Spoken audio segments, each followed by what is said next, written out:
Mesdames, Messieurs, bonjour, bienvenue dans cette édition. Séance d'échange entre Kémy Séba et les sympathisants de l'ONG Urgence panafricaniste. Cet activiste dénonce l'utilisation du franc CFA par la zone franc, la restitution dans un instant. Culture avec le rythme traditionnel Avivi de la région d'Alada. Ce rythme en voie de disparition est ressuscité par le peuple Aïzo. Il tient à la conservation de son patrimoine immatériel.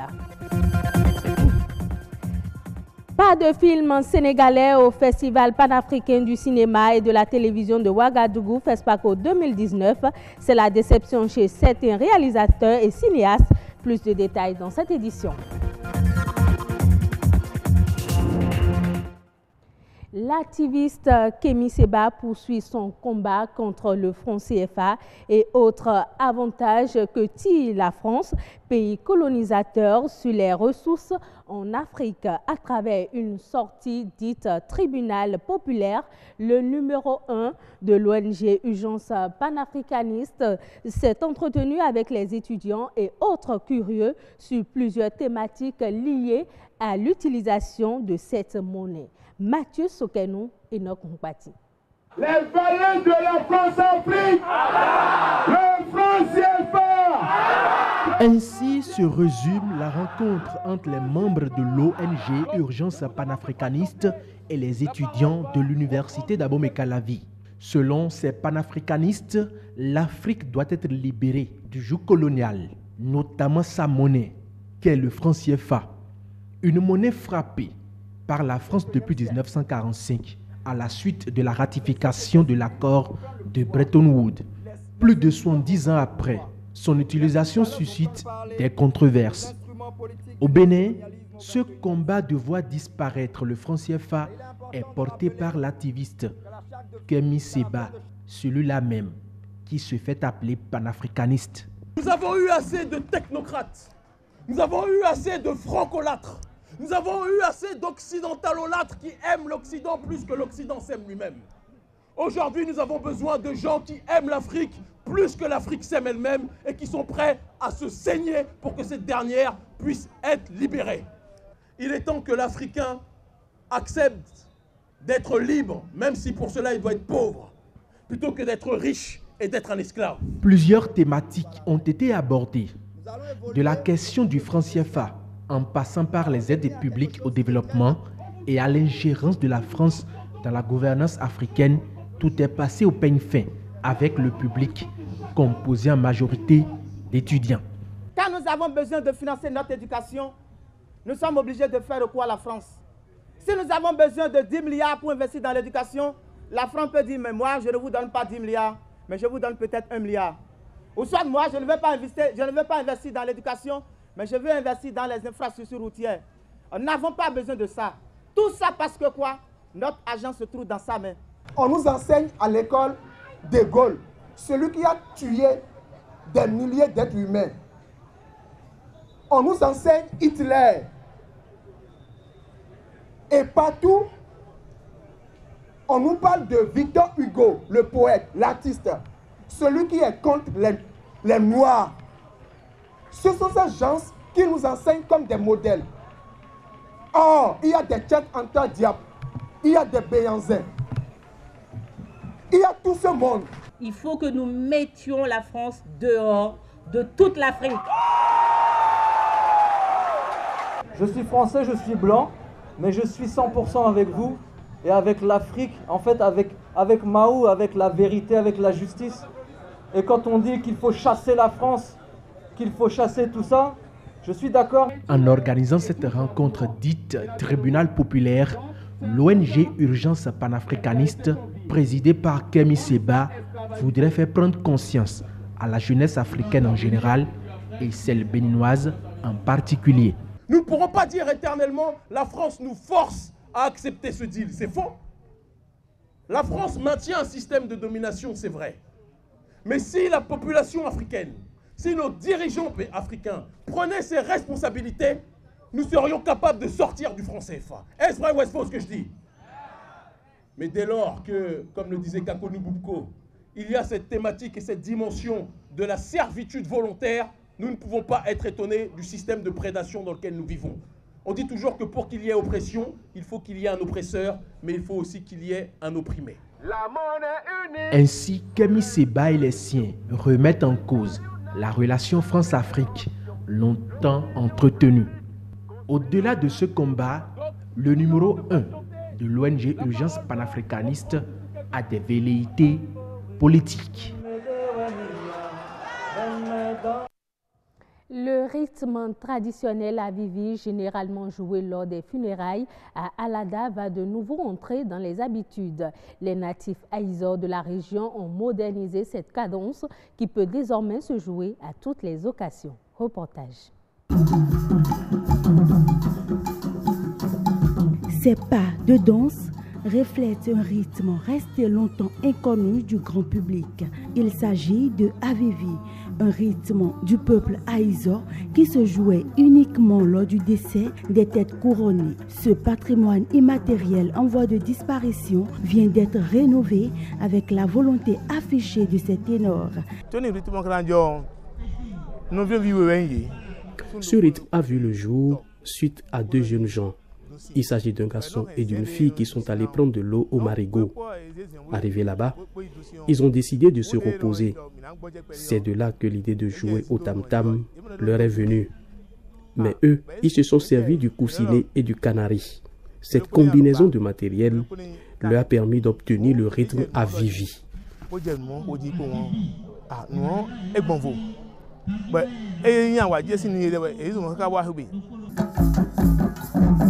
Loin de son aspect cultuel qui consiste à honorer uniquement les rois décédés, le rythme Avivi sera désormais joué partout et en toutes circonstances.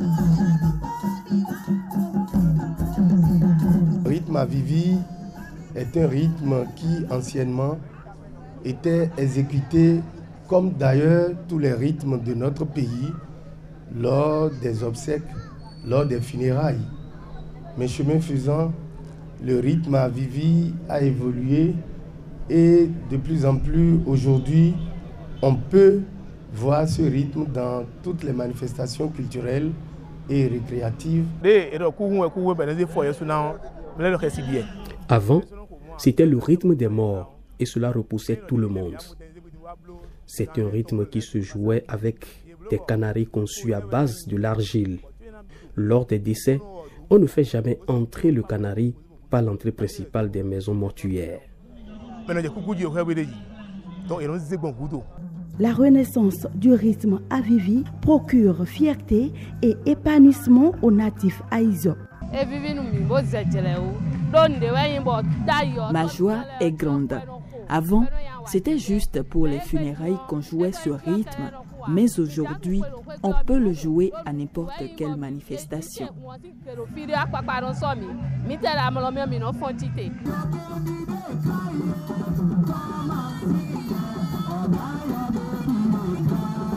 Avec la valorisation du rythme Avivi, c'est le patrimoine immatériel béninois qui est ainsi conservé et vivifié. Cela pour assurer le développement socio-culturel du Bénin.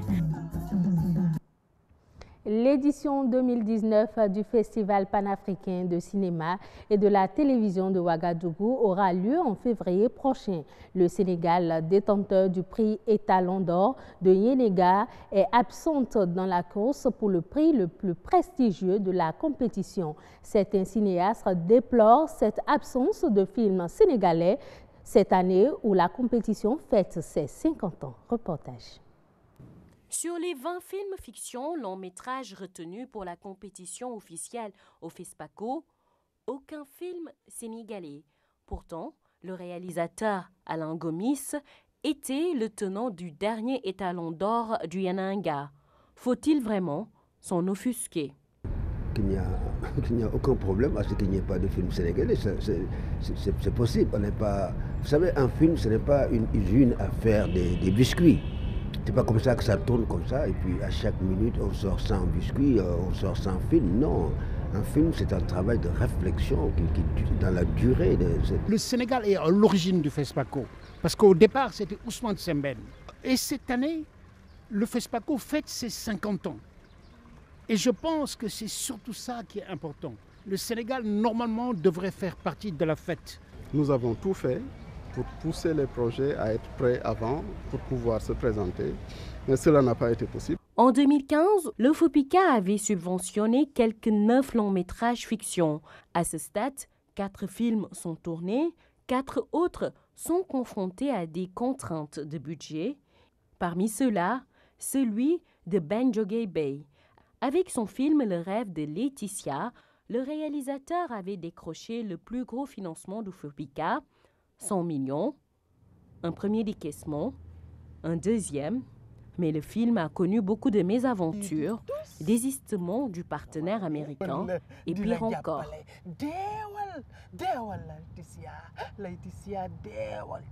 Là, mon acteur principal, qui a fait toutes les images du Sénégal, et donc qui devrait faire les images aux États-Unis parce que le Sénégal c'est la suite de ce qui se fait aux États-Unis, il est décédé. Tout ça fait que le film est à recommencer. En plus, la disponibilité des 2 milliards décrétés par le chef de l'État n'est pas toujours évidente. Le FOPICA devrait avoir un rôle d'impulsion pour permettre aux producteurs d'aller vers les guichets étrangers, mais les sommes mises à la disposition sont jugées faibles par les acteurs du 7e art. Omar Sall, coproducteur des 2 films qui ont remporté les Talons d'or de Yanaenga au FESPACO 2013 et 2017, connaît toutes les difficultés auxquelles les entreprises du secteur sont confrontées. Le Sénégal met un dixième ou met 0,2 ou 0,1%. Ce n'est pas de l'aide, ce n'est pas avec ça qu'on fabrique un film correct et digne, ce n'est pas possible. Le pays ne peut pas financer plus de 3 longs métrages ou 2 par an, mais il faudra les aider correctement. Je donne un exemple, le Burkina voudrait qu'Apolline Traoré participe dans ce FESPACO cette année. Ils ont débloqué 500 millions CFA. Ce qu'il faudrait décider de faire, par exemple, 2 longs métrages, en donnant à chaque long métrage 300 millions par exemple, ce qui nous permet de trouver très facilement le reste ailleurs.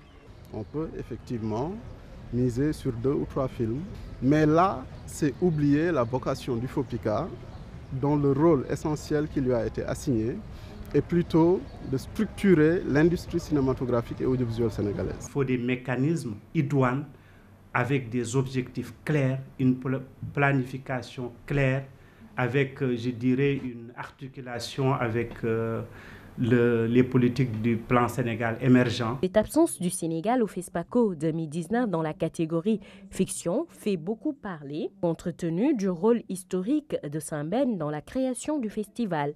Mais l'on peut encore espérer, car la sélection des courts-métrages fiction et des longs-métrages documentaires n'a pas encore été dévoilée. La Chine a connu une baisse de sa croissance en 2018. Selon les données publiées par l'agence Ecofin, cette croissance, estimée à 6,5%, est le plus faible des 28 dernières années. Malgré ce qui peut être perçu comme une contre-performance, cette réalisation est conforme aux prévisions des analystes et donc devrait avoir une incidence relativement faible sur les marchés financiers des partenaires, notamment la bourse de Johannesburg en Afrique du Sud, premier partenaire commercial de la Chine en Afrique. D'autres indicateurs semblent aussi démontrer que la Chine a plutôt bien résisté à la guerre commerciale que lui a déclarée l'Amérique de Donald Trump.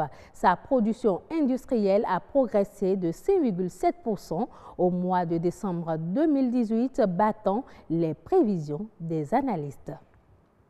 Ce sera tout pour cette édition. Merci de l'avoir suivi. On se retrouve à 19h45.